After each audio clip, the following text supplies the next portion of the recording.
Hey guys, it's me, Kelly. I apologize for what just happened. Seems like someone turned my Hangout off. Who has the turn off button somewhere? And so I went outside. I took a few more videos of the helicopter that was over my house. It's been there for a while, and those are on Facebook. If you want to go to Facebook and look at those videos, or I can do a screen share or something and show you the videos. But oh my gosh, Barry and I had a colorful discussion right before we turned this back on and came to see you guys. It's showing 0 viewers. What is going on? It shows there's 0 viewers, and I've got people over here asking questions. This is crazy. I don't believe this. I don't believe this. It's either I cuss like a sailor. It's gonna slip out. I don't believe this shit. What the hell those motherfuckers are doing? Those motherfuckers are. I mean, they're fucking this whole thing up. This is crazy. I've done a few of these now. I mean, by request, but never before have there been this type of technical difficulties. Only with you and I, like at the beginning, it seems like we always get shut down, but it's never been this intense, ever. I mean, I'm seeing technical difficulties over here you're not seeing. You're seeing ones I'm not, and then we just get shut down. This is worth mentioning. You text me about implants at like 6:30 a.m. And right after you do that, after you said, what are we going to talk about? The word implant, all of a sudden, my computer starts automatically updating Windows 10. Windows 10 is already on here. It's updating to Windows 10 Home. And that took 4 hours? That's crazy. Last time I got Windows 10, which anybody gets, it sucks. Stay with Windows 7. It took 20 minutes. It didn't take 4 hours to upgrade my computer. I got a good computer. This is crazy. Mm-hmm. When I was doing a Q&A, I'm thinking this was on Thursday this last week, I started talking about implants, and chakras are implants. And I talked about removing them, and I was starting to really get into that, and they shut my Hangout down. They shut me down. So they did this to me on Thursday. Wow. Mm-hmm. And I mean, they don't want this information out. I mean, we weren't saying things that's conspiratorial. Like I kind of did. I talked about the Paris bombings, and then I told them about MH17. They're back. They left for about 5 minutes, and they're back. You know, it's odd when just before you said that, you completely cut out. I couldn't hear you. Seriously? Mm-hmm. This is this shit is creepy, man. I mean, seriously, it really is. This is creepy.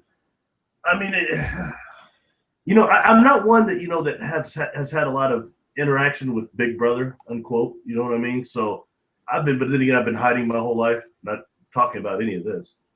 But the first time it happened, I was talking to when I started talking to Peter Maxwell Slattery. And we started getting disconnected. And my friend Bill, that I did the first interview with, they kind of tricked me into doing it. Bill had me over, and Bill's a UFO author here in my town, and he deals with MUFON and stuff like that. Mm-hmm. So I had went over there, and we were supposed to just do a round table. And Peter started pushing buttons. I said, "What are you doing?" And he said, "Well, we're going to do a show." And that's how I actually did the first one. But it's all the way Spirit wanted it, But this here, but after that, I started getting like Bill and I would get disconnected and hearing weird sounds on the phone that sounded like dolphins in pain, to be honest. You know? Oh my gosh. Yeah, and I've heard a lot of people saying that they've heard gray type of sounds, that the gray sound like that. And Bill's been abducted, and Bill's had negative experiences. I have not. I've not dealt with grays either. So it's one of those things like, where does that begin? Because at first Bill was always, "Oh, Barry, it was called Big Brother, the cabal." I was like, "Yeah, man, okay, the conspiracy shit, enough already, And then crap started happening for real. Nothing like what I've heard about super soldiers, anything like that. But definitely there was a certain amount of shut up that was coming here. Somebody wanted to shut us up. This is crazy. This is absolutely insane. I've had my talking to. I should have known better than to give my opinion. I don't know if I'm getting that video back. The first one, I don't know if I'm getting it back. I don't know. There's a caution sign on it right now. I don't know what's happening to it. I've never seen that before. A helicopter with a black box underneath it. Are you serious? Are you serious? I don't believe this. I've got 5 videos. Got them on YouTube. Man, it's not like even talking about this stuff won't ruin your career enough as it is. On top of that, you got to get dealt with. Kind of like the lady. I feel like I'm getting treated like Ronda Rousey did. She got dealt with the other night. Yeah, I feel like I'm getting treated like that. Pow! Kind of out of there. And I guarantee you, her just like me, she didn't see that coming. I didn't see this coming this morning. I thought for the first time we was going to get this going right. It was going to be smooth. It was going to start off right, and I was completely wrong. I like your positive thinking. I'm trying to be. I told you, Mr. Sunshine. No one might think anything different. That TV show lasted about half a season. Mr. Sunshine. Oh my gosh, that's so funny. Right after Mr. Belvedere. Anyway. Oh my gosh. Okay, we got this sharing, and I don't know if you can see this. I can see it. Wow. Can you get a good look at it a little bit better underneath? I can see it much better. That doesn't look like a box as much as it looks kind of like an octagon. Yeah, that's what was weird. And I'm wondering what do the okay, here we go. Oops, sorry. Yeah, what do the cameras actually look like under one of these? Oh, look. Oh, that's a better view right there. That's a real good one. Whoa. You know, that's one my friend Bill needs to see. Bill knows. Bill's a pilot. Mm-hmm. He needs to probably see that. Wow. Oh, well, it's on my Facebook. you know where boy, man, this is a trip. So what I'm curious, what are people saying? What are they asking? What are they saying? Oh, over here. Some of them are putting the questions up that they had on the other one. And I am so sorry, guys. Sorry about this. Thank you for not giving up. We're here co-creating with you. Aw. That's nice. It's really hard doing what we do. You know, it really is. People are like, oh, what you guys do. You know, all these people watch you. And it's like, you don't understand what we go through. Are you crying on me again? Coffee? Oh my gosh. I feel supported. You are, you know. I feel really supported. It's easy. I have an interesting perspective of it because, to be honest, as far as any of this is concerned, I did nothing but hide my entire life. I was, you know, a friend of mine told me recently, you know, I don't know if you should be talking about all that because you had that bad accident, made people think you might be out of there. And I've known you for 30 years. And you never said any of this. I said, I wasn't supposed to. Hell, what was I going to tell you for? We're too busy, you know, passing the joint or passing the bottle and trying to drown that stuff out, man. Mm-hmm. You know what I mean? It was, yeah, that's Someone was like, they are definitely being monitored by the helicopters, Kelli. Barry, you will be from now on. That's great. I'm sure already have been. Yeah, I mean, it's as soon as I think I spoke out, it wasn't. But you got to remember, I also died. And I think in some ways my accident was not just to awaken me in terms of talking. I was already awake. But if I had not died, I would not be talking about this now. Because the truth is, same here. I wouldn't have said a word if I hadn't died. Yeah. I would have still been living in fear. But when you die, there goes all the fear. You know, and I would help people privately. A few people that came in my orbit and spirit would just force me to do it. I do that then, but it wasn't like this at all. I could still hide, you know, and also my gifts too. I could hide from people a lot more before I took those brain injuries. After that, it comes through so clear and so strong that people can catch it even when I'm trying to hide it. You know what I mean? So this is in the realm of something else going on so far beyond us. You know what I mean? Here's something that's very important, and this is why I do this.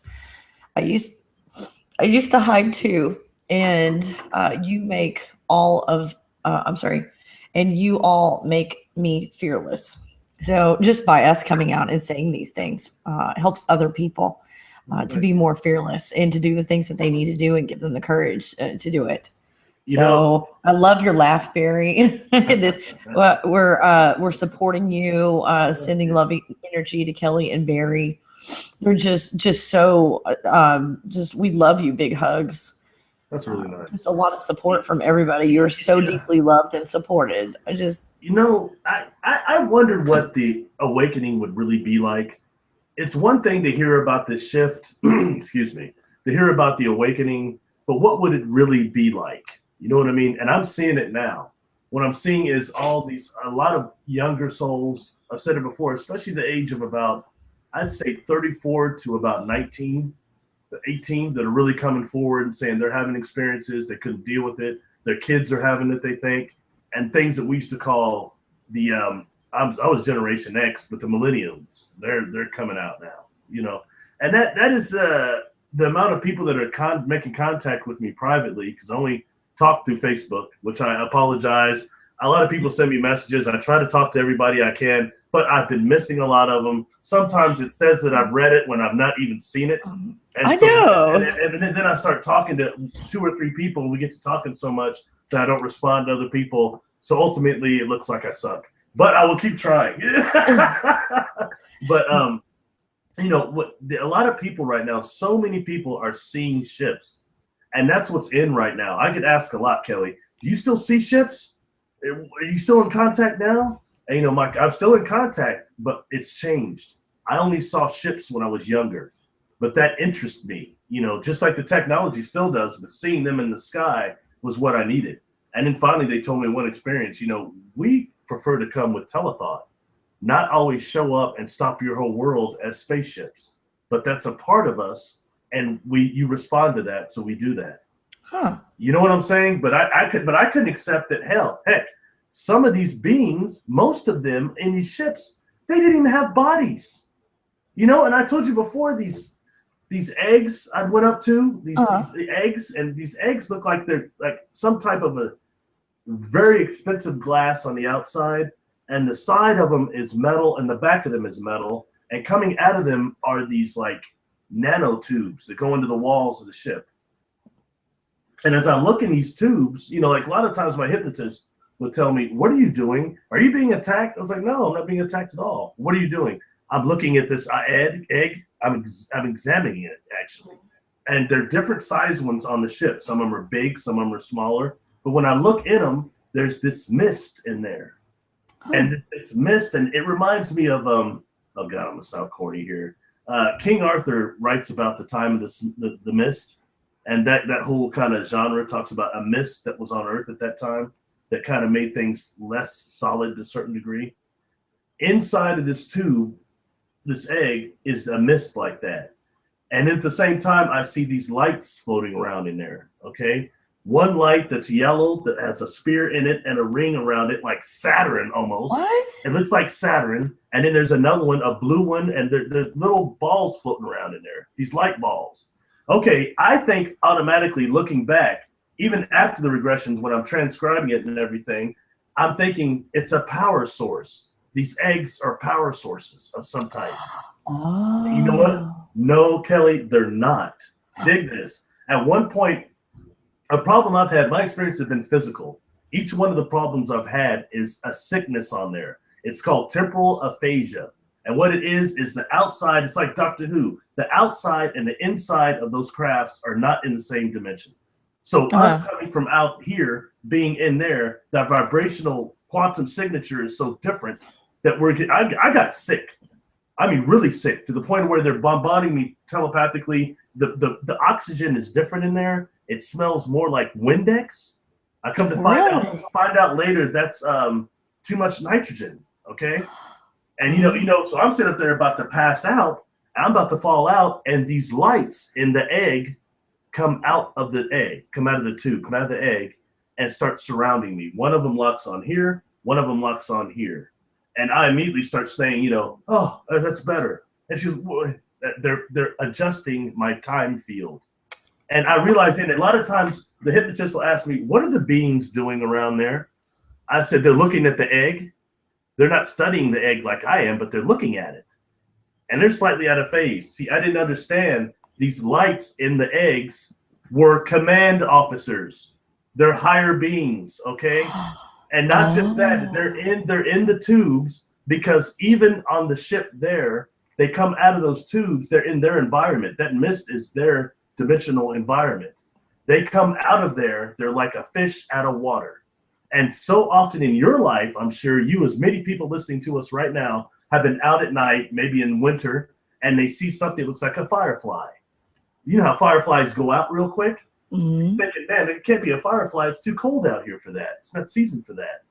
Those oftentimes are these command officers coming out of these ships. I've been on a bridge, okay, Kelly, on a bridge that this is a pure consciousness craft. Things are moving around you. It's not like if I want to go to the kitchen or go to the other office over here, I go walk over there. The room will come to you as you're thinking about it. That makes you even more sick, okay? The triple aphasia, the thing is, it's off. But when dealing with that, it's more of a on this particular craft, in what I would call it a bridge. All right, in this room, it looks like almost octagon type of screens all around, almost like being somewhere here they call the Cosmosphere, the Space and Aeronautical Institute we have here. Anyway, it feels like that being in there more or less, but in here in this room were about 20 what our science calls micro wormholes. All right, they're opening up and closing everywhere around me. All right, I can't even make sense of this. You can't focus in there. Okay, you don't have a frame of reference. Do you know what that's really hard without a frame of reference? So dig it. Okay, all of a sudden, one of these beings, a being jumps out in front of my field of awareness onto basically this floor. Okay, and it starts unfolding. At first, it jumps out. It looks like a ball of bluish orange, blue light with orange in the middle of it. But then it starts unfolding like a sunflower, like a flower, making geometric patterns, okay? Then it jumps into one of these wormholes that disappears on this bridge, and then within a millisecond, it comes out of another one. Maybe a millisecond, okay? And that's when they're telling me we're like fish out of water. And in your dimension, we can get trapped there, and it's painful. And they start saying things to me like, even coming in the ship to your dimension feels like we're on fire. And these are light beings telling me they feel like they're on fire. You know, our science doesn't even work like that. You see what I'm saying? Mm-hmm. Let alone being in a room like that where I'm seeing these micro wormholes opening and closing. And after that experience, you know, I couldn't remember anything. I was missing 4 hours of missing time. That's why I got the regression. And, you know, when I thought of that, and I said, my God, they didn't wipe my mind clear at all. It's the difference in vibration. That's why you can't remember it. They weren't doing anything to me. You know what I mean? And I think it's painful for them even to slow their vibration enough to get one of us there physically. Oh, wow. So when I hear so many experiencers talking about, I was on the ship and they took me over to Andromeda, they took me here, I question that. Physically, you were on one of these ships physically, we don't last long there, believe me. And that's why, you know, the temporal aphasia is just what causes it, and that leads to, like, you know, being out of it. Like, you know what I mean? Like, and it's so that always interfered with each one of my experiences. But I was the guy that started having some of my experiences as a child were astral and dreamlike. You know what? That didn't work for me at all, especially when it's interfering with your daily life as a child. You're in another school at night doing these things they're telling you to do, and you can't see your teachers. And you got to think it's got to be half imagination until you don't go to sleep all night and you're burned out in school the next day and you're only like freaking 7 or 8. You know what I mean? And you don't tell your friends that, because we all have imaginary friends when we're growing up, but some of them you can see, some of them you can interact with. You know what I mean? And it's even worse when one of them come and they're physical. We got all kinds of comments over here.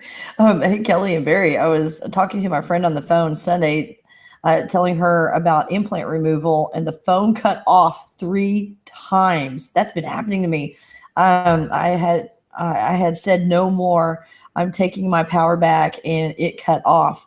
Oh, that's someone who took action. You know what? Oh. I think this is worth revisiting. It'll be repetition, but I think it's worth revisiting. Okay. The masseuse and the cell phone. Remember? Mm-hmm. Remember we talked about that last time a little bit? I'm trying to remember. It was Dr. Linda Moulton Howe is the person I've heard talk about it. She talked about it once before, but recently she said that she got contacted by a masseuse who had a client come in, all right? And automatically one thing they have to do is shut their cell phone off. So she shuts it off, some of the deal. And she said, as soon as this lady walks in, I started thinking about aliens. And this is somebody that's not an experiencer, just a normal person. So I started thinking about aliens when this woman came in.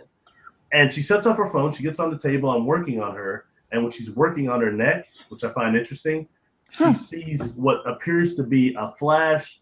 And she described it looking like the snow on a television when you get all the snow all of a sudden on a certain channel.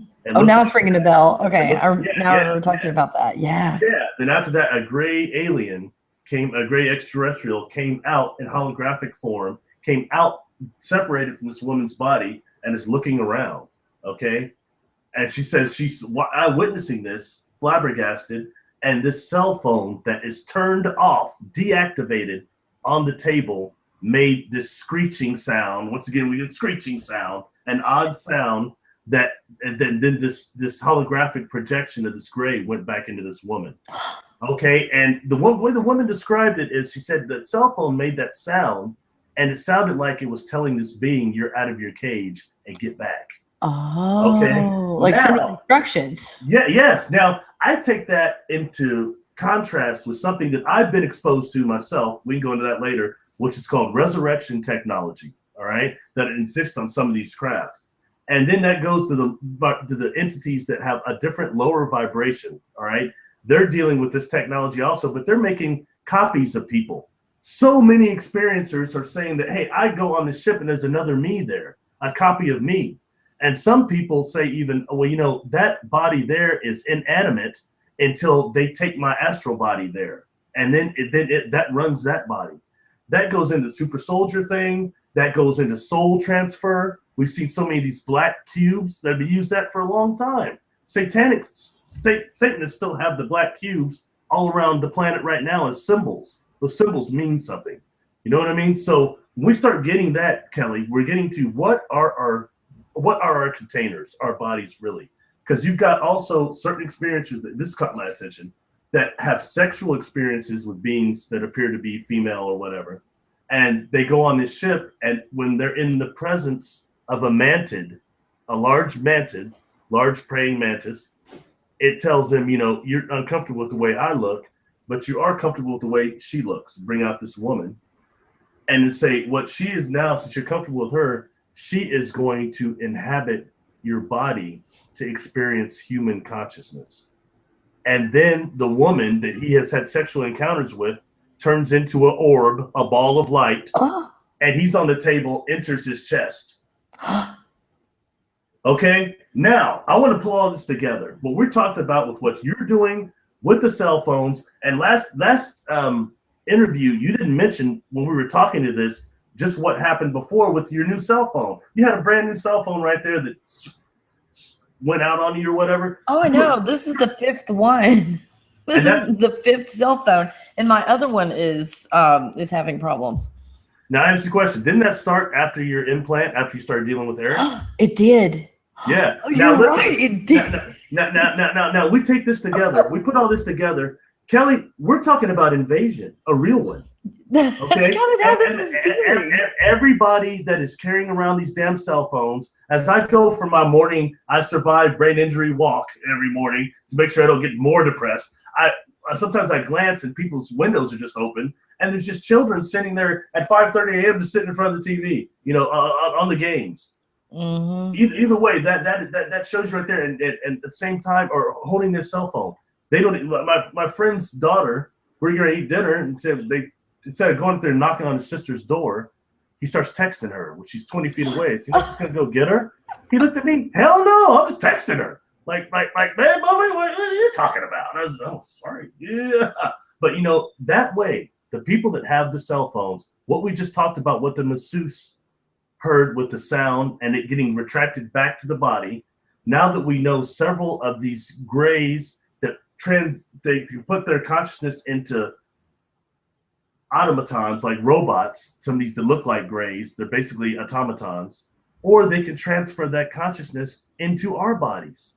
And I'm certainly not giving any gray justification to use my body for anything, just like I don't do channelings. You don't know who those beings really are. Exactly. We've got first cousins here on this plane. They're just a dimension off from us, about fourth dimension. and their earth awareness. Some of them are deceased people that can't let go. And we've all met people so hateful in their earth body. When they get outside of that, it turns into something else. And so do they. And they're still sticking around here. And guess what? We use things like Ouija boards. That is a direct knock on the door for them. And our first cousins, as I call them, our inorganic first cousins, a lot of them don't like us. They don't like us, and they know exactly how to trick us. That's why so many people I'm reading right now, I got so many questions last month.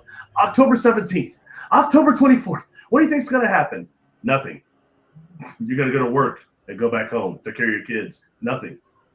But you're getting these beings that are telling us all these fortunes of doom and destruction that don't materialize. That's been happening since the 60s. Sorry, I think I'm going way off track here. And no, I think you're probably saying what they didn't want you to say. No, probably. And if this is stuff anybody can look up. They're back. Oh. Helicopters are back again. Before I forget, Dr. Howe, when she said that, it was a few weeks ago on Coast to Coast AM with George Norrie. All right. Now, last time I heard her do an interview with somebody else about a week later, 2 weeks later, she said the day after I did that interview, I got calls from hundreds of masseuses saying that they have seen something quite oh my gosh. Like now, to me, when I find it interesting, if they're laying on the bed and they're working on their back and neck, what is it about the crepe of the neck where a lot of these, the chakra back there, whatever it is, they're using that and they're dislodging something and these beings are coming out? I think that's what it is. Well, what I've seen, because after I first saw chakras and accidentally removed them on somebody, I was like, ah. So I have kind of a filter for chakras that I put up now, so I don't see the chakras when I'm doing the implant removals.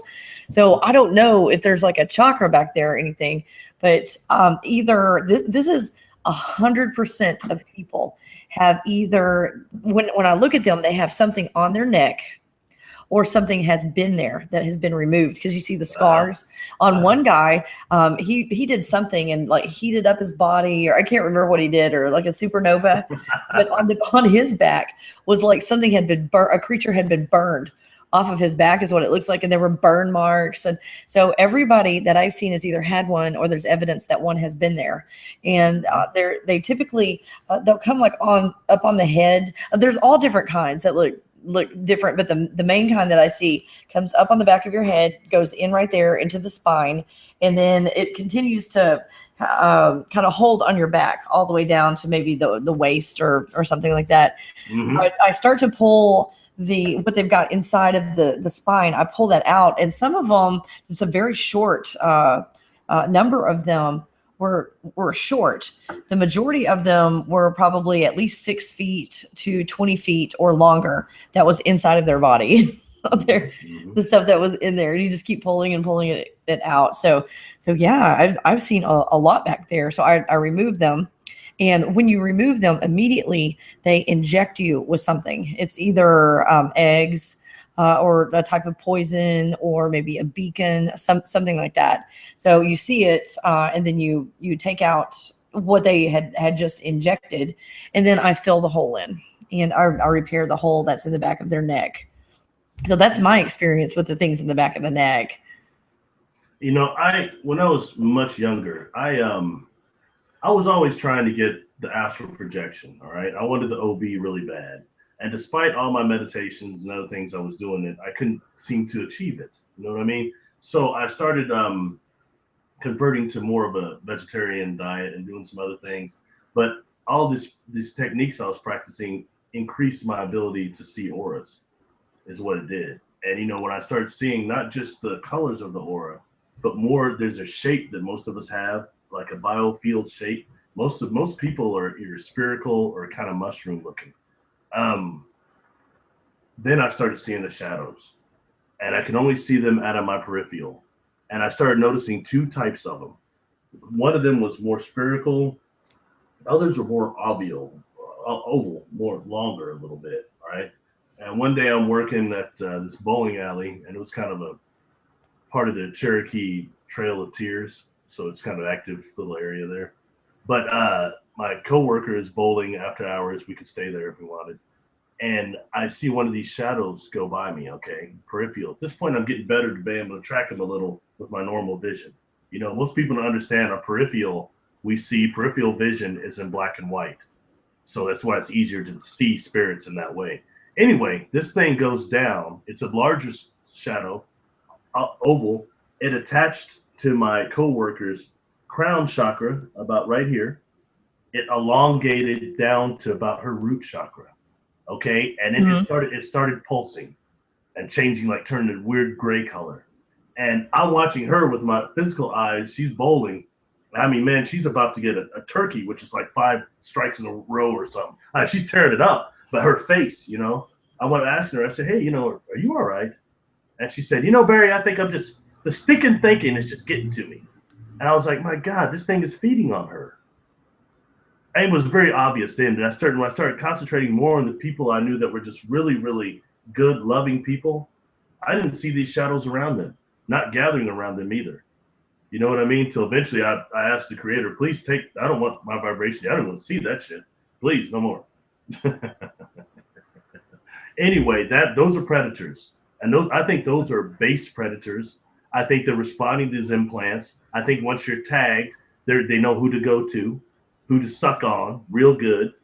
You know what I mean? And that's essentially because you just didn't think it'd be these phases of that, these different phases of what it would take to contain an immortal soul being, to stop you from having enough surplus energy to be able to perceive the other side of awareness, your super consciousness, your true being, that you are a creator, that you can manipulate energy, matter, and space.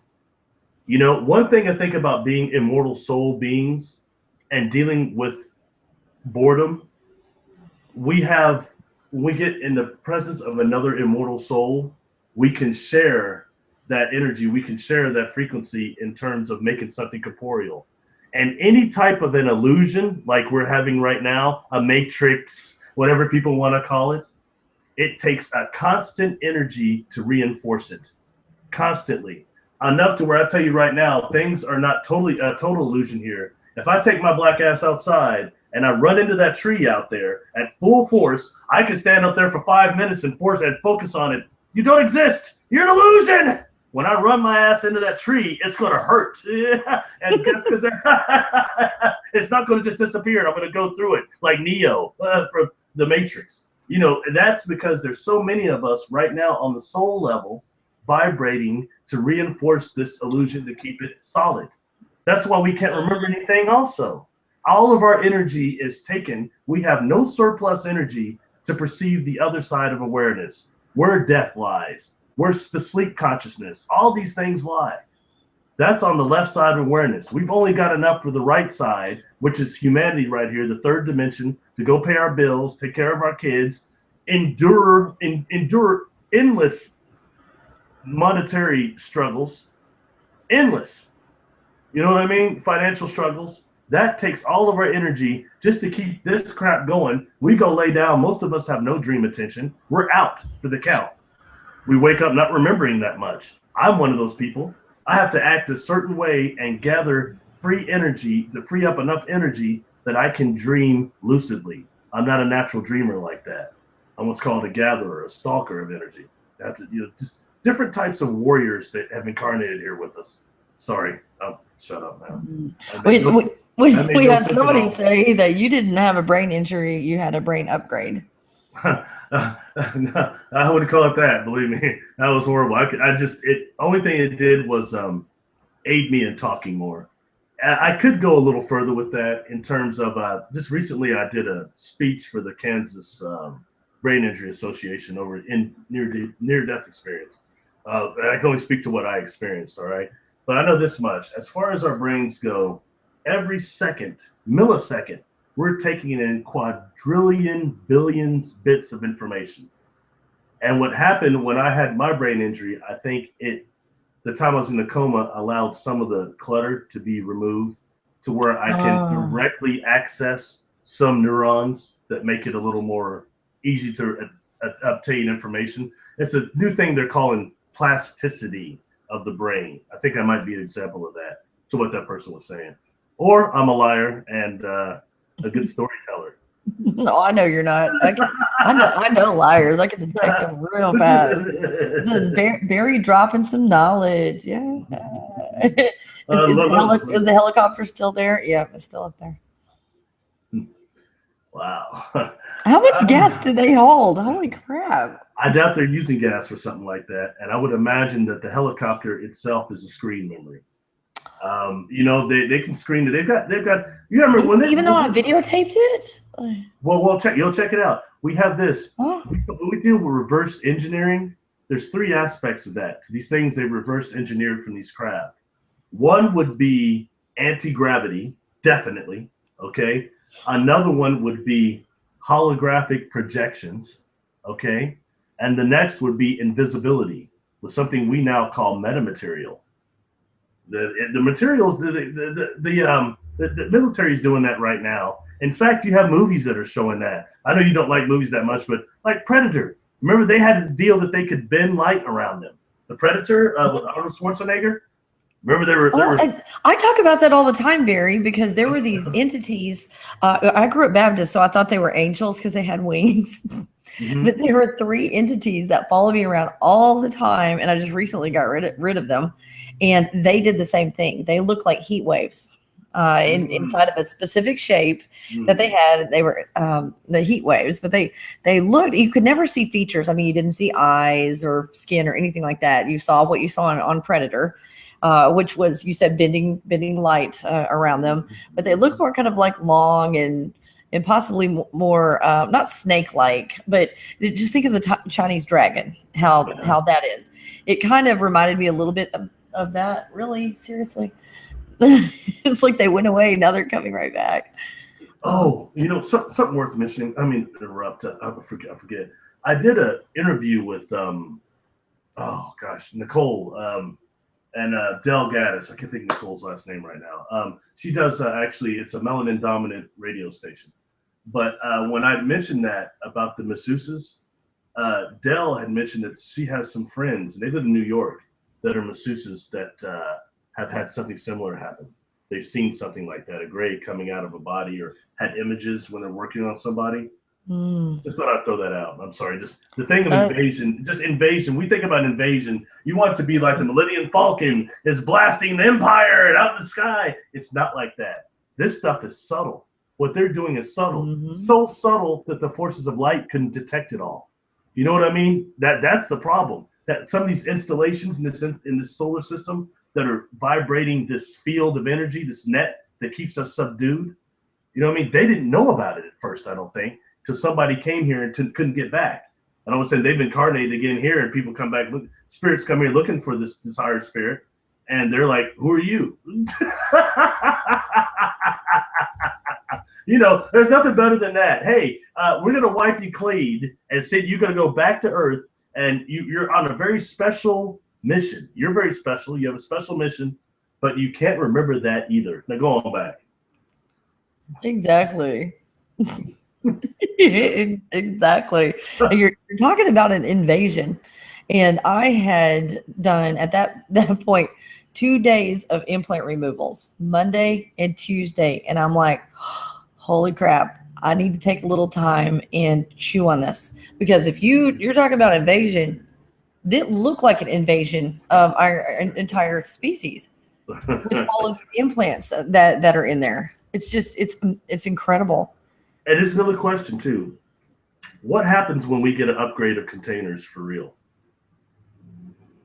Well, like this meat suit you're talking about? Yeah, the next upgrade of what is so commonly called in New Age circles right now, the Adam Kadmon, which I think is actually somewhat correct. But that's basically our humanoid form, to my knowledge. See what I'm saying, man? He's putting it out there. Thank you. That's UPS, sorry. Do you have any weird devices on him, man? Is he part of the helicopter crew? No, I've known this guy for years. No, I got one of those things to hang my microphone, because it's just on this 50-pound stand over here on my desk. So I was gonna hang it, because everybody's like, every time your hands hit the table, Kelly, I hear it in your microphone. I'm like, crap. So I've got it. That's probably what that was. He just dropped off. You ever seen one of these? What is, let's see, or something plate. I can't, it's kind of blurry. I'm trying to, time. It's called a hyperdimensional resonator. And it was made by a gentleman by the name of Stephen Gibbs. They call it an HDR unit for hyperdimensional resonator. And I first heard him on Art Bell in 1994. He was selling these things and claiming they were time machines. When I got out of the hospital. Seriously? Yeah, when I got out of the hospital, a friend of mine came by and started talking about this Art Bell show, so we listened to it. And I found Stephen Gibbs' number and I called him and talked him to sending me one of these things for much of nothing. Thank God. Anyway. I think we can figure out where this story's going. Well, what's interesting about it is this, okay? With it, he sent later on these journals that are very advanced, and they're based on the Philadelphia experiment, the Montauk Project. And I was like, man, there's no way this guy, he's kind of a country guy that doesn't live that far from me, trying to hide who he is. He lives in my state. I've detected that. And you know, when I first call him, though, he says this to me.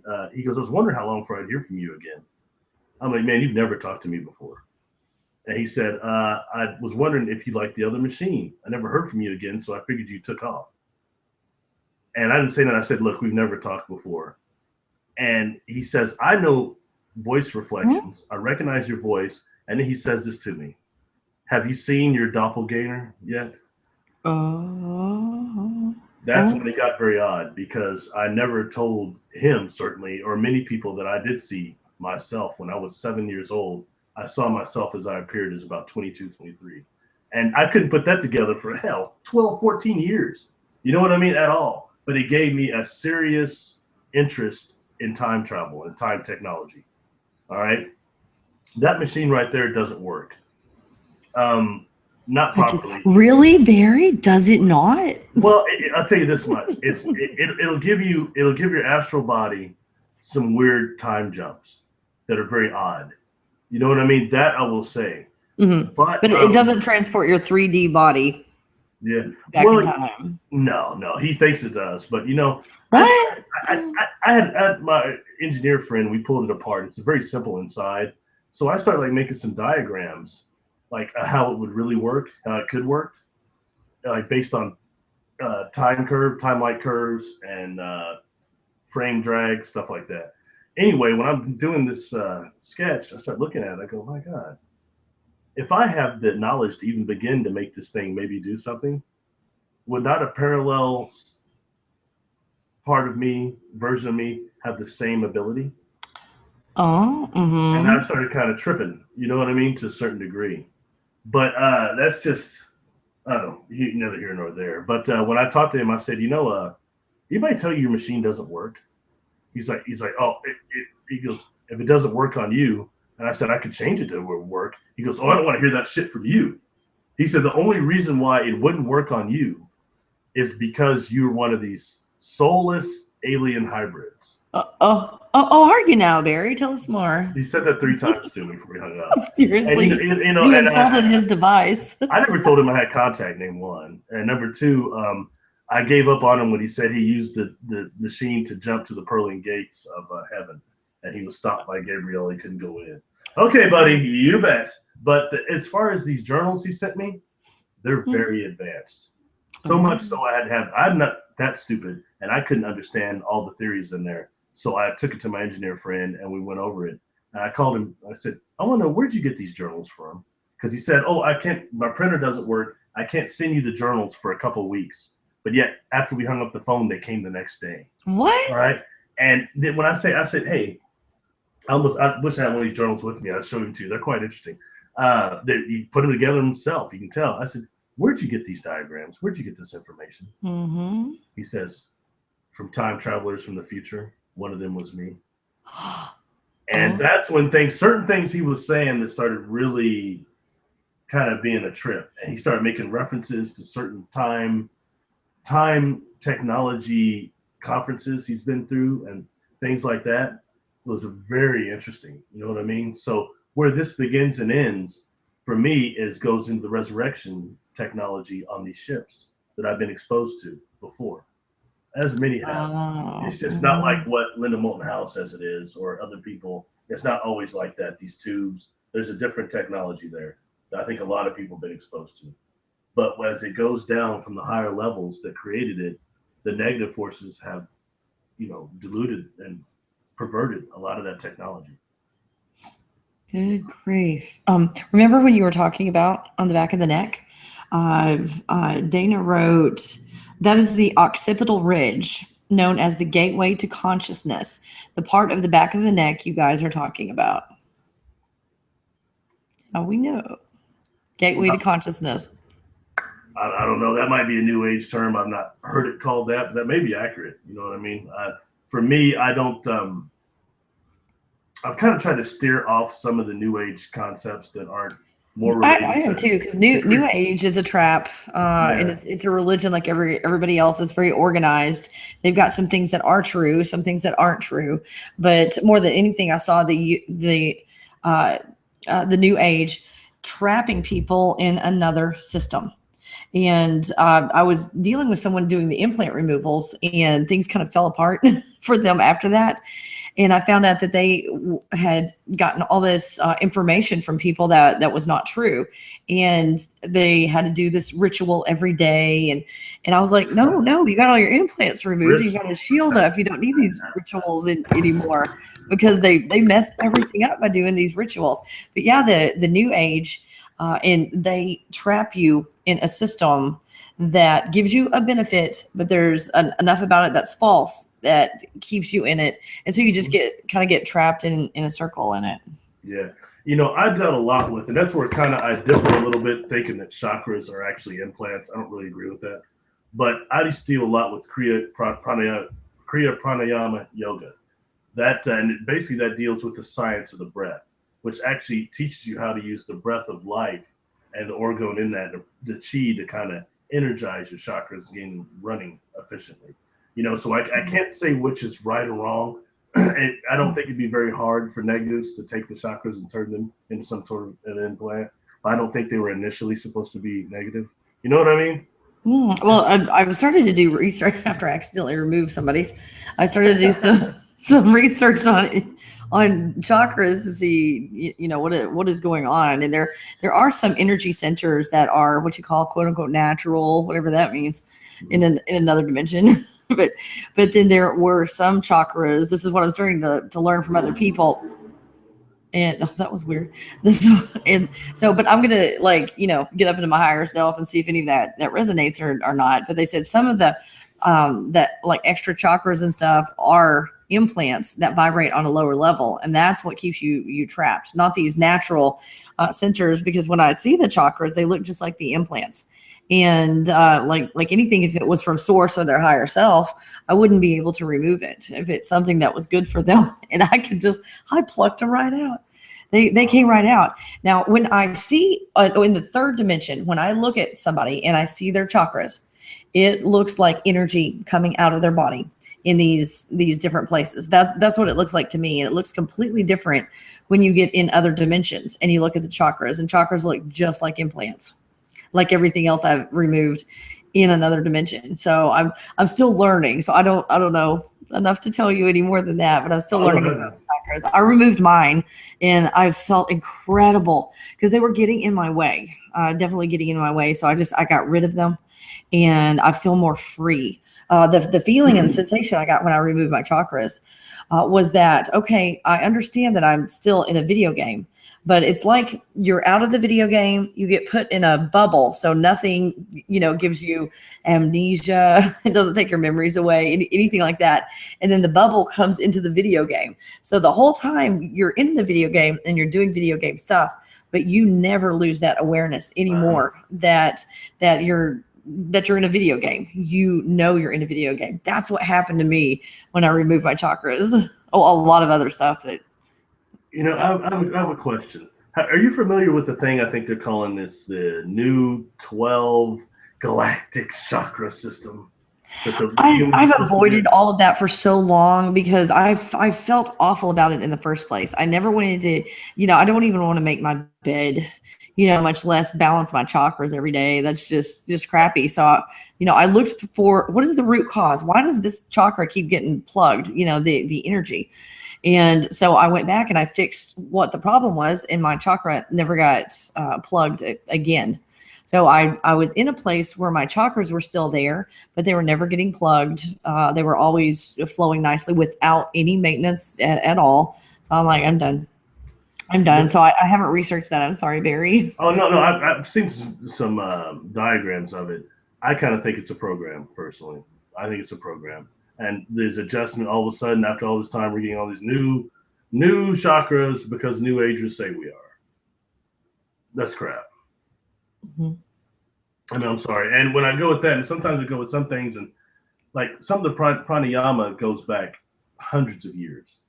And I tend to stick to the techniques that I tried. I was one of those that, jump around. I was trying different techniques. We're here very little time. I'm reading about this stuff. I'm having experiences. What techniques can I use that give you immediate, tangible, third dimensional results? Okay. And there's certain ones that come out and they don't do anything. And being a person, it's frustrating. You practice something a couple of times and don't do nothing. I'm on to the next thing. So I kind of tried to tag the things that had techniques that actually produce results. And pranayama, Kriya pranayama was full of them. And a lot of that is based on the breath, the breathing, When I first learned how to dissipate clouds with just the radiation from the eyes and how to take the orgone energy back to you, it was done through pranayama. Then I heard people like Trevor Constable and Wilhelm Reich talking about it. And I said, wow, you can do this. But it's a matter of energy and consciousness. So much of this contact going on. I was saying before, all these people right now seeing those ships. And, it's a matter of who is on those ships. Well, guess what? Some of them don't have bodies. More than that, we're dealing with consciousness. And some of these ships, the reason why you're seeing it and only you may be because it is you looking back at yourself. We only know time is curved. That doesn't mean it's always forward and backwards. It's curved. You know what I mean? So that's the deal there. We have things called a Merkaba body, which is our dream body. I think in its best form. You know what I mean? That Merkaba can be a ship also. So you can be a ship consciously transporting other beings that might even be micro or non-physical. I used to try a lot of these techniques that I didn't know what they were designed to do. But what they were designed to do was to make the dream body, the astral body, whatever term we want to use for that, the energy body, it's designed to make it corporeal. Okay, that it could be made as corporeal in the third dimension as this one, at least appear that way through light projections and things. I didn't understand, like a lot of these teachers people were dealing with, especially shamans, would come up to them and their eyes are shining and they start doing things that are against gravity, supernatural things. You see some gurus do it also. Some of these people are at home asleep, but they perfected their dream attention and can transfer their awareness and consciousness completely into the dream body and interact with this dimension with that. And when you do that, the dream body can look like this, but it's not. It doesn't have to conform to any of the physical sciences, physical laws that we do, our physical bodies do, being gravity, being shape-shifting. A lot of shapeshifters, do you think they're in their physical body? No. Those are usually warriors who have perfected their dream body and can morph that. Oh. You can change your perception, your awareness, and morph yourself in the dream body. That's a real shapeshifter. They're probably at home asleep somewhere and you're seeing them another way. You know what I mean? I was trying all these techniques. I didn't realize that was what they were supposed to do until one day I went to work asleep.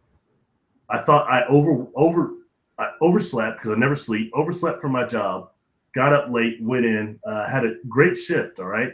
Decided to go home after work. My mom away home. I start coughing. I was doing something I should have been doing. Start coughing and yeah. I don't know what you're talking about. Yeah. It seemed real to me. Let me tell you, it tasted real. But anyway, I came up. I was coughing. Started coughing really hard, and I cough and I come up in my bed. Okay, and I was like, I look over the clock. Oh my God, I overslept and I dreamt I went to work. I mean, I did not, my body did not go to work. I was at home. I thought I'm going to get fired, you know? Didn't get any calls from anyone, the boss or anything. Went in the next day, and it was interesting because it was at this bowling alley I worked at, and that night, everybody responded to me really good, but there was a couple of fights. I mean, this brother went crazy on one of the guys who worked the counter, and he's going to try to choke him out, and it was a big deal, you know? When I come in, expect to get my write-up, I walk around the corner, and the two guys that worked the night before are there. I said, then he tried to choke me out or something, but he didn't realize I was doing this and that. Didn't he, Barry? I just look at him, you know, are you all right? I said, yeah, I'm all right. Go over, look at my time card. It's clocked in, clocked out. So I'm saying I didn't understand these techniques I was doing. The ultimate goal of them was to pass through all the dreams, the gates of dreaming, and ultimately you see yourself asleep. You bilocate. You're in two places at one time. That's real bilocation. You can transfer your awareness, your consciousness into the dream body and operate from there. That also gives you the ability to perceive in the dream realm. You know, there's other beings that jump in our field of awareness all the time, all day long, and we can't perceive them because we don't have enough freed up energy, unless you've already got a pineal gland blown open like that. But most people don't. They might just see some glitter or a flash of light or hear a wind chime or something that comes out of nowhere. You don't realize that is another being right in your field of awareness. You know what I mean? But in the dreamscape, they're much more vivid. You know, I had tried something they call identifying an ally or identifying a spirit, inorganic being in your dreamscape. And for me, it was, you know, I was not a vivid dreamer. I was trying to develop this. So I get a little dream attention. Yeah, I get it. Well, it starts with learning how, like, the first gate of dreaming is looking at your hands. Looking at your hands and then remembering the next day were they your hands. But just being able to transfer that command from the conscious mind to the subconscious, from the physical body to the dream body, is very hard. But what that does is starts giving you a chance to practice having dream attention. That's the first thing. You look at your own hands and study them. Next time you try to look at them, you try to start shifting your awareness around the same way you would right here. You know, that's being alive. That is being there. That's your consciousness being there. You know what I'm saying? But anyway, for me, I was in my apartment. I come in my apartment and it'd been a hard work day. I thought a hard work day. I come in, I close the door, you know, and in the middle of my table is a first dynasty Ming vase, whatever. Okay, look, I was sitting there, kind of crossed my arms a little bit. I said, man, that vase is bad as hell. I really did good on that, you know. Go take a shower and I come back out and I'm looking at that. I said, man, that vase is great. I start thinking, man, I'm broke as hell. Why in the heck do I have a Ming vase in the middle of this apartment that doesn't even have an alarm on it? This thing is worth millions of dollars. You know what I mean? I start looking at it and said, I don't have a Ming vase. It changes into a ball of light, orange light, takes off through the wall. Oh. And then I fall back asleep and can't remember nothing, okay?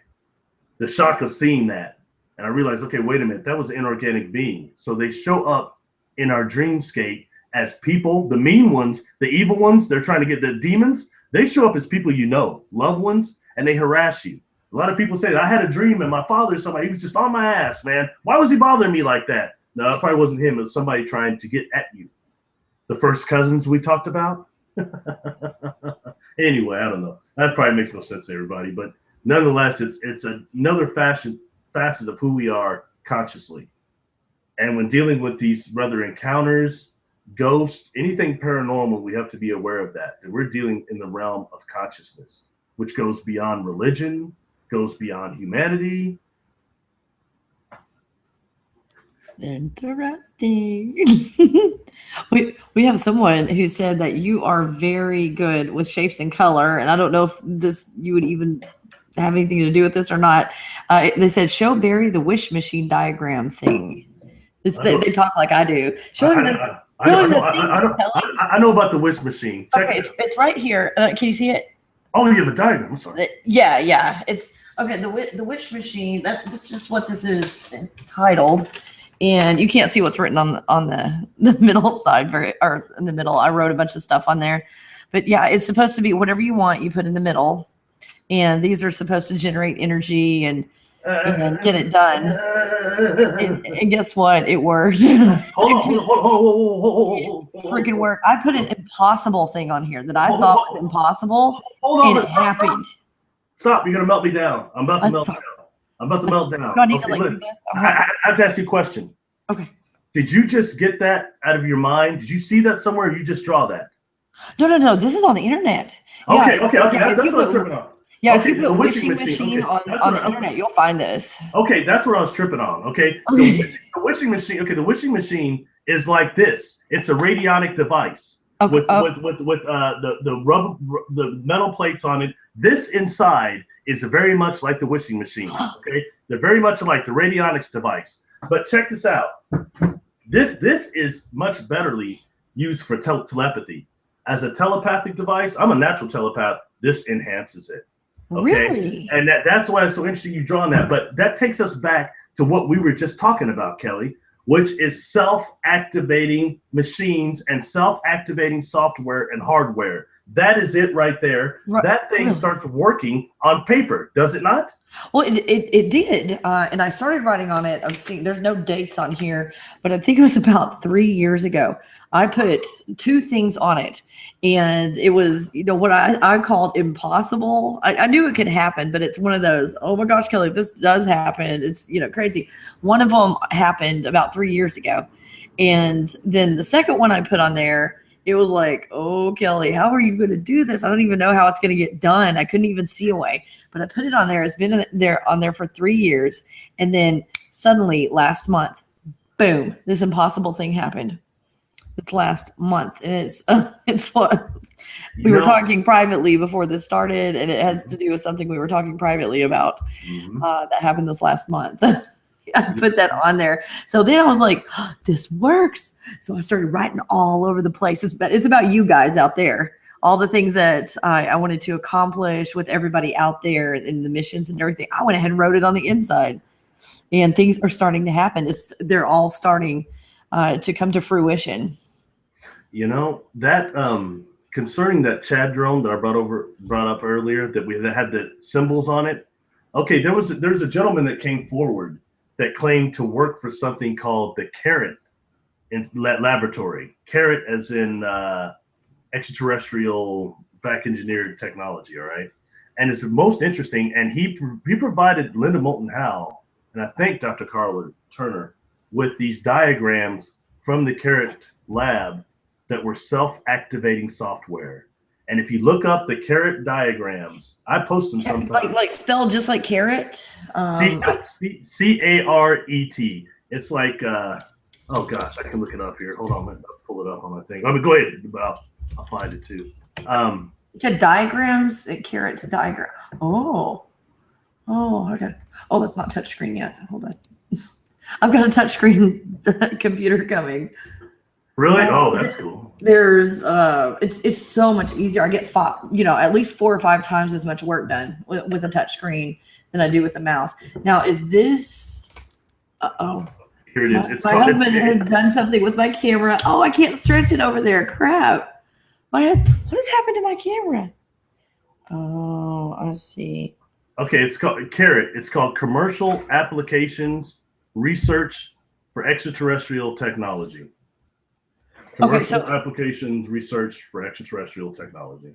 So it's not this. Okay, I can do this. There we go. So it's not that, right?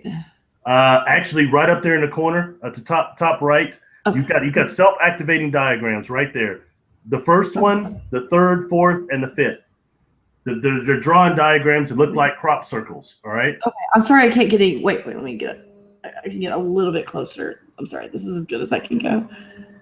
See, there's even a crop circle matching one of the diagrams that the guy gave her. Okay. Now, listen, those are self-activating symbols that activating the software for this. What I'm talking about, anti-gravity. So when the engineers were making these drawings on paper, they started levitating already. They start activating on just paper alone. Holy crap! Self-activating when it's in the field of consciousness. Just like oil, just like some of the things we're talking about. My question is, how many of these self-activating machines are in our atmosphere helping terraform this place and have been doing it for thousands of years? This isn't new. You know, we think about things like Star Trek and how they did the search for Spock. It was a thing about terraforming. They called it the Genesis Project. Yes, I remember that's taken a little further out. But what would a real Genesis Project be like? Would it be something like Göbekli Tepe and Stonehenge making that 10 megahertz frequency while you have self-activating crop circles activating that in the field of human consciousness? Hey, it's only food for thought. I'm not saying I'm right, but this needs to be evaluated for real, you know, and getting away and more into nanotechnology, artificial intelligence, which I think is a trip. When you're looking at things like the Terminator becoming possibly real, you know, they've got that thing called Bina 44, which was actually modeled on a very attractive black woman, model.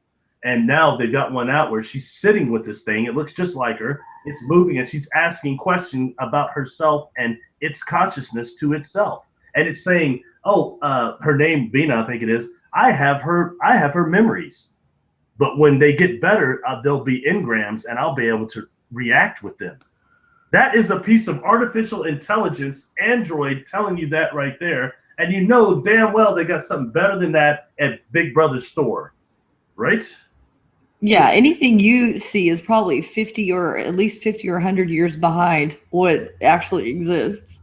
You go back to what's hidden in artificial intelligence. There was a show called Maximum Overdrive with Emilio Estevez, where everything became self-activating, all the machines, when that satellite came in, extraterrestrial satellite. You've got a movie called AI that came out with the guy, the little kid. I remember that one. I see ghosts. I see dead people. He did that movie too. Okay, that's another one. You've got gosh, I mean, it just keeps going on and on. Even something like War Games. You remember War Games? Shall we play a game? The Whopper. The Whopper was artificial intelligence. Even one of my favorite shows of all time, KIT, the Night Industries 2000, Knight Rider. I watched that one all the time. I used to tear it up. I hate to say it, but David Hasselhoff was cool with the leather. He did used to be cool. At one point, he was cool. He had on the leather. And then he ate hamburgers on the floor. But before that, he had on a black members only jacket. You remember how cool those were in the 80s. Mm-hmm. Anyway, yeah. I lived in the country, so I was easily amused back then. Oh yeah. Yeah, but so much stuff goes through. I think artificial intelligence and nanotechnology, I think that's where it's at. I think it's always been where it's at. You know, think a little bit more than nanobots even. And if you're going to do an infiltration on a society, you're not going to do it in the open. You're going to do it more like that. Someone says, have you two ever heard of the gray spiders that are alien implants? I heard that they were nanotechnology and are implants. Do you know anything about this? I've heard about them. Have you? Well, I've heard of the nanotechnology. I've heard they're more physical implants, mobile. And I've heard a few experiencers talk about waking up on a table and having several of them around and then trying to go into your body, and that they're painful. That's I've heard that a few times, actually. I mean, I have not experienced it, but I've only heard about it. You know, and so these types of nanotechnology, and you know, this brings something up. The scanning for nanotechnology for you go on a ship. I was not done that. I would go in. I've been taken in a yellow light, but it's not the blue light they experiencers have described. And I understand that something about being melanin dominant makes it harder for some of this artificial intelligence to adhere to you. Oh, really? Oh. Yes. And you know, I've been very much into other Black experiencers coming forward, because I was never going to say nothing anyway, but in our culture, it's not quite as much talked about as it is in the Caucasian culture right now.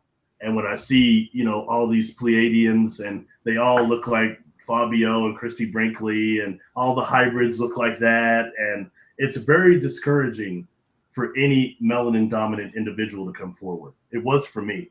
You know what I mean? So in that way, it's really cool because I've had a lot of melanin dominant people have contacted me from this shows you and I are doing. A few of them, like my friend K9, who lives right there close to you, and several others. You know, that's been a real blessing.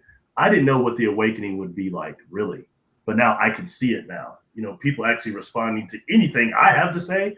Heck, you don't want to talk about this. You can tell somebody you watch Star Trek and get laughed at. Let alone, hey, I saw a UFO. Oh, let's go step forward. Hey, I saw a UFO. I've been on board one. I got sick, and they didn't have bodies. It doesn't go good at lunch. It doesn't go good at dinner. It'll go good at breakfast. Well, I think I need to tell that story to my Southern Baptist family when I go home for the holidays. See how that goes over. K9 had brought this up. K9 and his mother, Gwen.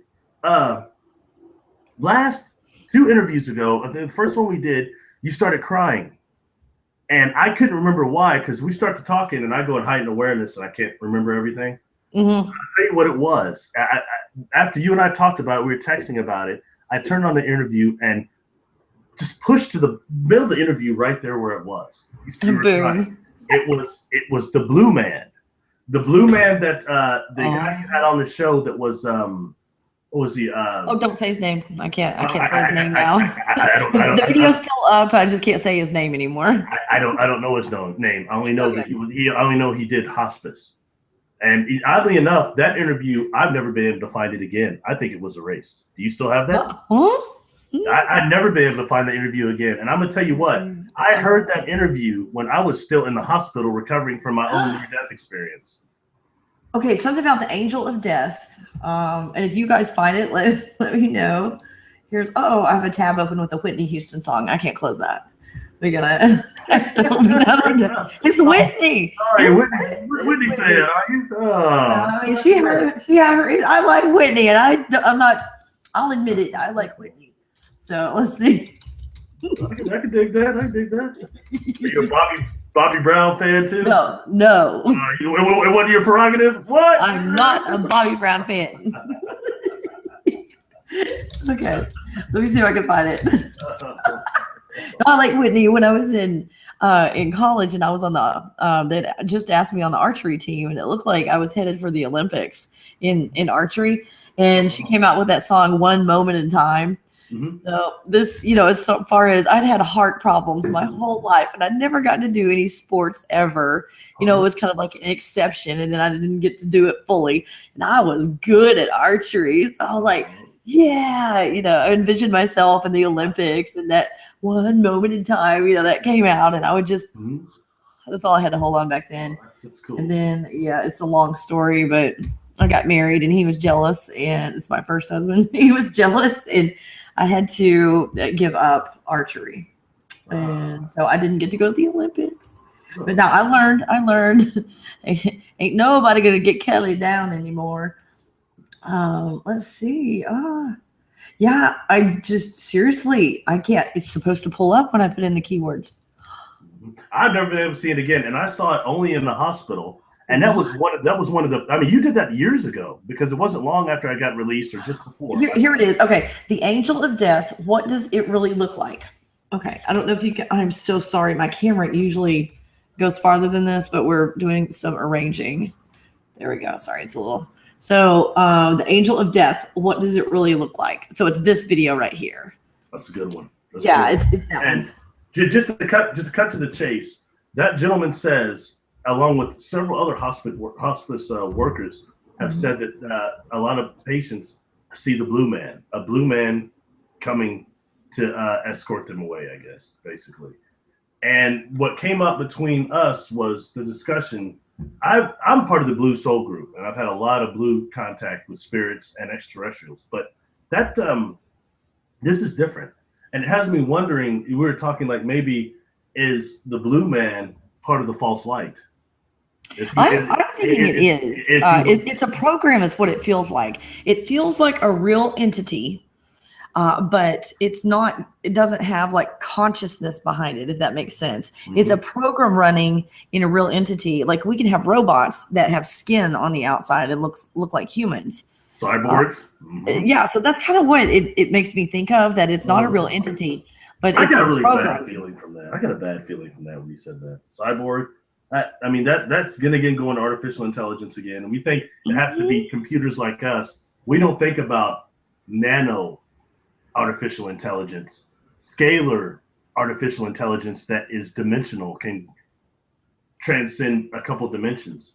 We don't even want to think about that shit, man. God. Oh. Crazy. Now you mentioned the blue and the yellow. And this I was going to ask you what you know about this, because has been my experience being able to see things over the years and go, I don't know what that was, but I'm going to remember it, and someday I'm going to find out. I was trying to get my husband into the spiritual stuff, and he was like, you're just full of crap. None of it's true. He was going through that phase until he had an awakening. But I said, okay, hold these stones. I don't remember which ones they were, but hold these crystals. And if you want, because I said, I got this download from this being, and, it was made of light. It was golden. It was awesome. And I just have information in there that just came from nowhere. It was cool. And he's like, well, I want one. I'm like, okay, this is what you do. So I had him kind of meditate and was holding the crystals. And I went, because he had a little bit of an attitude. So I went in the other room for about 5 minutes so I wouldn't hear his me, is what he was doing. So this is my second and permanent husband, not my practice husband. And so anyway, I came back in 5 minutes. I came back in about 5 minutes later, and I look, and my husband, I had him on the floor, laying down, and from his chest area, it was about this big. It came up at a 45-degree angle. We have about 22 feet. I think our ceilings are 22 feet. And it went at a 45-degree angle up through the ceiling, and then I couldn't see where it went. And there was this exchange of blue and yellow energy. It never mixed, blue and yellow didn't like mix together and make another color. It was always blue and yellow, and they would kind of slide, past each other. But it was an exchange of blue and yellow. And I was like, I don't know where the blue's coming from or the yellow. It was just constantly going back and forth. And then later on, a few years later, maybe 2 years ago, I'm trying to remember, I woke up in the middle of the night, and because my husband he had gone to the bathroom, and he was coming back in the room, and his wedding ring hit the door, because he was kind of, not awake, and it kind of hit the door accidentally. So it made kind of a noise like that. And I woke up, and I look at him, and he's got this thing on top of his head that's it's shaped like a paper towel roll, the center part. It was about this big around, and it was approximately a foot tall, and that was on top of his head. And on top of it, it looked like a basketball that you had squished a little bit. And on the bottom, you saw the energy inside of it. It was blue energy on the bottom, and it went into blue energy that made up about half of the squished basketball. And the top was gold or yellow. So what the frack is that I was seeing? And I've removed some antennas from people with these implant removals. I've removed those antennas for them. I don't know. You got me there. I do not know. Because you were saying something like when they got them, it was like blue energy or something. When they were abducted, you were saying something about that. The sterilization progress. Sterilization technique that goes on when people go on board craft. A lot of people I've heard that and Corey Good was one I heard mentioning publicly, but I've heard of some privately that there's a blue light that seems to scan them, and it's a scan for nanotechnology, like black goo and stuff like that, because that is so subtle. It attaches in our atmosphere, or like you're talking about, implanted, so they're getting that off you for you go on board their craft. And I think there's also like Mars, what is it? Mars, War of the Worlds. Oh, excuse me, my speech. War of the Worlds. It got you. It I was trying to be really subtle about that. That was pretty much not subtle. I gotta show everybody what I did. I was like, hey Barry, here's like 5 minute call. And so I was just gonna slip it in there, and Barry's gonna keep talking, but no, he's like, what is that? So I screwed up. It was me. It's all right. It's better than having the thing like goes action. You know what I'm saying? Anyway, but what was I saying? So you wipe my mind clear. You know, I'm so sorry. that's all Yeah, you were right. talking about scanning them Oh, for the nanotechnology with the blue energy or blue light. yeah, sterilization process. Yeah, and it's a blue light that goes over, and it's for nanotechnology. And also, I think it's an issue of like War of the Worlds, which is where the atmosphere, there's a lot of bacteria here that's probably harmful to any physical beings there. You know what I mean? But for me, I didn't go through that. I was taken in a couple of crap by a yellow deal, but I did not feel I was scanned or anything. And I found that they're saying that the same reason as many black people don't have as many abductions by grays, it's not the melanin. It's harder to give us the artificial intelligence. It's harder to tag us. That's what my understanding.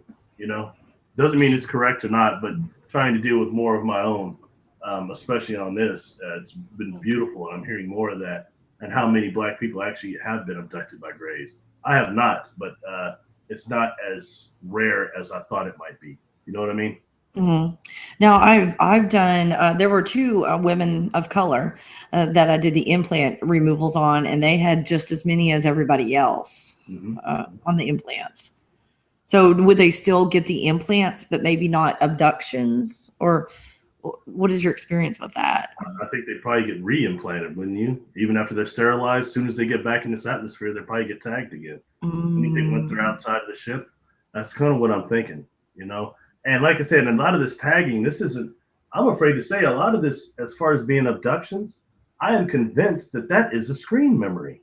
That is a screen memory because you can't seeing some little light balls around you or shadows around you feeding on you.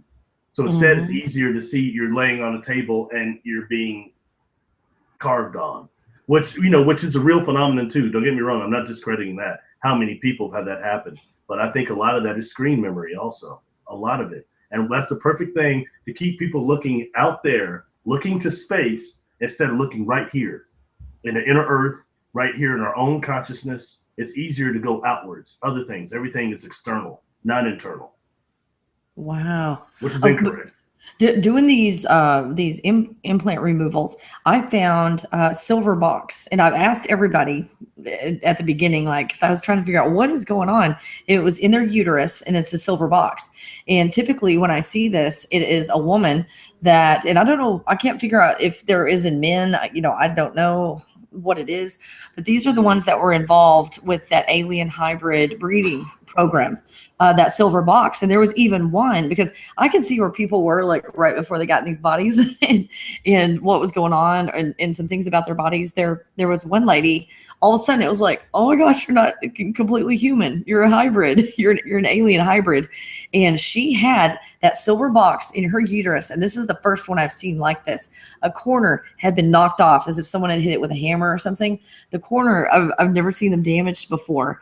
And she's like, yeah, she had really tried. She knew she was a part of the program, and she had tried to do something about it. And I think it was because she was a hybrid. She was able to knock the corner off of that. But once you take those boxes out, they can't find them. The link is cut to them. I can tell you what's coming in as you say this, all right? Okay. Anybody can look this up. There's a gentleman named Alistair, bases 18, and it's called Tube Technology, or sorry. Alistair, bases 18. Oh goodness, the Soul Catcher. I've heard of that. Yeah, right. And what he does on there, it's pretty quick, but he gives a diagram of a machine used by the Greys and Big Brother to make super soldier bodies that later have to be, they can't put a soul in them, so they have to trap an immortal soul without a body and get it into that super soldier body. But when he shows that machine, Kelly, he shows a diagram of a thing to ejaculation sperm from a man that looks very much like that, and it's a way of what you and I would call rapid cloning. It's a new deal for that. He gives a very good diagram of that, and he's even got the tube technology connected to it, which is basically the soul transfer technology we've been talking about.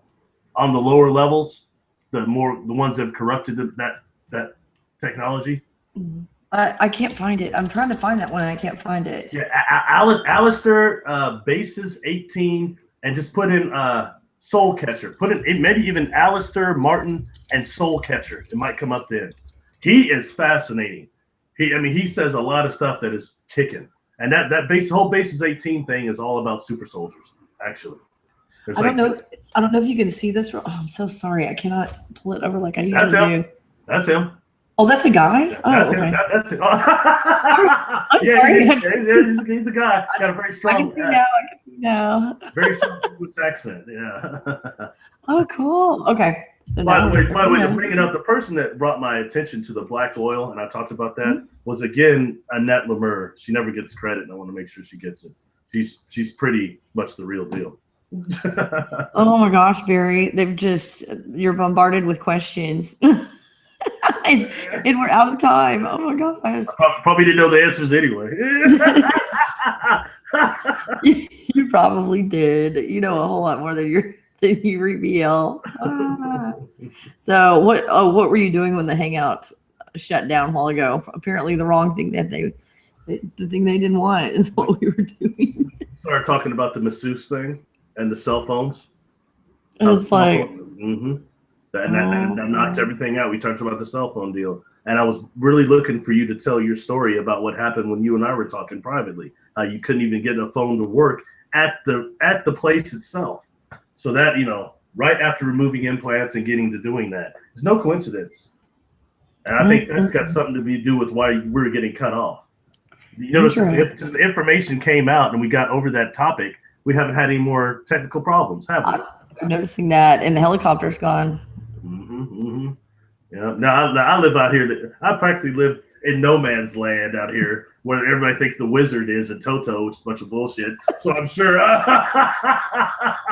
we'll go outside. If I see black helicopters here, everybody's going to see it, man. Everybody's going to know. I'm just scream down the street. Look, just kidding. Well, no, I'm not. Oh man, my husband is a pilot. I might send pictures of the helicopter to him and see what he thinks about that. I'll ask my friend Bill about the black box too. And, it's on my Facebook. Just have him go look. The more recent videos show it better. Real quick, remember we mentioned the black boxes also being soul transfer technology, and how many of these beings have been seen with these black cubes. And I've talked to experiencers that remember consciously being in a black cube.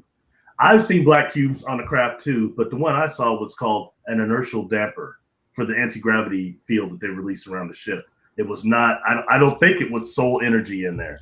But, it goes back to some people saying they remember being trapped in these boxes at the time of the cataclysm of Atlantis. They didn't get to ascend or they didn't go descend, but they were trapped in these soul boxes for safekeeping. Interesting. Here's a black box right there. The Borg cube from Star Trek. A simulation. I remember you posted it. And if you look in the Bible at the real, now my feet don't touch the floor. Hold on. If you look in the Bible at the dimensions and the description of heaven, what do you have? A cube. That's a Borg. The Borg. Something else. They were major artificial intelligence. Major assimilation with artificial intelligence. They were the perfect mix of cybernetic and organic technology. Oh, exactly. But they will be assimilated. You know what? They fought a species though that kicked their asses in Voyager named Species 8472 that came from fluidic space, matter space. Instead of space, it's matter out there. That was interesting. They were telepaths and organic. The apex of biological evolution is what the Borg called them. Anyways, I'll throw that out there. Interesting. Man, I hate to say goodbye, Barry. I want to keep talking forever. I have to do a Q&A though after this and then go pick Samantha up. So right on. And yeah, I'm gonna curl my hair on the Q&A so everybody can see. She was like, "No, you're not, Kelly. What? Come see." You never know what Kelly's gonna do on her show. Thank you, Barry, so much for coming on here and giving us this information. And oh my gosh, guys, if you love Barry, which you do, because you tell me all the time how much you love Barry, just let him know if you want him back on the show again, and we will definitely have him on here and answer these questions. I think you might have had some questions to answer when you first got on here, and went with the flow because it's like we're gonna have helicopters, we're gonna go with the flow and see what happens. If people can contact me through Facebook, I'll talk to people. You can send me a request or something. As long as you don't have dark stuff on your profile picture or I can't see anything about you, I'll most likely accept it and talk to you. I don't have a problem with that. It's as free as my time is. Cool. And then you can tell Barry or not. I suggested a group, like a secret group, where these people can come together and talk to each other about these things. And that might put some of the pressure and the stress off of you, Barry, because I know how consuming it is to have about 2 or 3 people that are constantly asking you questions and you can't get to everybody else. And that's why I did my secret group, is I couldn't get to everybody. I run one with Lee from Australia. It's USA Talk. USA Talk. I'm like the administrator on there, and I put a lot of paranormal stuff up there, and I'll say things on there that I won't say on my normal timeline a lot. So anybody's welcome to try to join that, and I'll most likely approve you and try to look it over. So okay, is it a secret group or? It's a private one, at least private. So at least there's not a lot of people on there dogging everybody out, but you can at least relay your experiences there, especially paranormal ones, which is kind of cool. Well, awesome. And make sure you send me that link and I'll put it in the description so they can find you. Gotcha. Oh, that'll be so cool. They want to connect to the Barry. I can't believe it. It really blows me away. You don't know. I mean, I was just a guy hiding. Yep, you're a guy hiding, and now you're not. Now you're all over YouTube. Helping people to feel better about what they are going through. And they appreciate that so much from you, Barry. Well, I appreciate them. Yeah. A lot of people say, oh, I wish I could be on your level. On my level, I talk to these people, they're way out of my level. On my level, it's these are people taking it way further and know much more than me. Only problem is they're underestimating themselves too much. Even the very concepts they're dealing with, listening to any of this is heavy. Guess that's not a cool state. It's serious. It's hardcore. That's a better word for 2000. Hardcore. Yeah. Heavy is back in the 90s. Awesome. Well, thank you so much for coming on here, and we are definitely going to have you on again because the questions are never ending over here. Oh my gosh, they want to know about the reptilians. Did they create the Asian race and all stuff like that? So we'll definitely talk about those topics and a lot more the next time we get together, and hopefully we can do one of these without helicopters and without computer problems. We'll see how it goes. I hope so. This has been intense. Yes, it has. So thank you guys so much for watching the show. And thank you for your wonderful questions. I wish we could get to all of them. And Barry got on his soapbox today, and I love it. I just love it. So anyway, we will definitely see you on the next video. Bye. God bless.